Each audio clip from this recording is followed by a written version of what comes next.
ఈ బాల్కస్మన్ ఎవరు? నువ్వెవనివా? పెద్ద పెద్ద మాటలు మాట్లాడుతున్నావు. కండ కావురమా?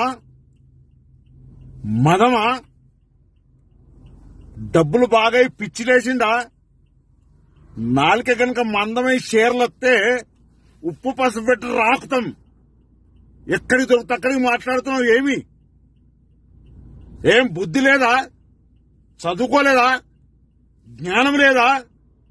ఒక సభల ఈ రాష్ట్ర ముఖ్యమంత్రి రేవంత్ రెడ్డి గారిని, ఒక జాతీయ పార్టీకి అధ్యక్షుడైన రేవంత్ రెడ్డి గారిని నోటికొచ్చిన మాట్లాడడం నీ నాలుక మందం, నాలుక చీర్స్తాం కొడుక.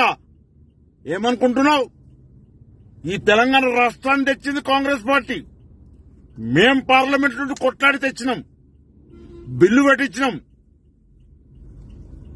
నీకు ప్రభుభక్తి కావాలనుకుంటే కేసీఆర్ బూట్లు నాకు, కేటీఆర్ పాదాలు నాకు. వాళ్ళు మెచ్చుకుంటారు. అట్లా కూడా మెచ్చుకోకపోతే నేను ఫోన్ చేసి చెప్తా వాడిని మెచ్చుకోమని. ఏం మాట్లాడుతావు? ఎక్కడికి పెడితే అక్కడికి మాట్లాడడం మంచి పద్ధతి కాదు.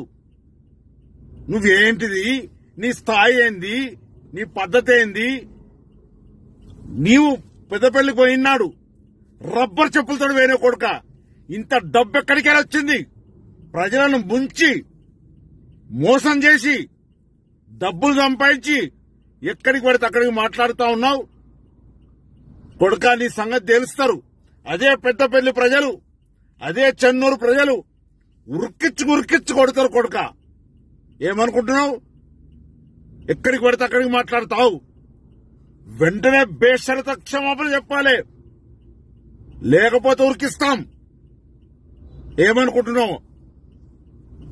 ఇది హెచ్చరికగా భావించవలసిందిగా డిమాండ్ చేస్తూ ఇంకోసారి ఇలా మాట్లాడితే పెద్దపల్లి ప్రజానీకానికి విజ్ఞప్తి చేస్తున్నాను.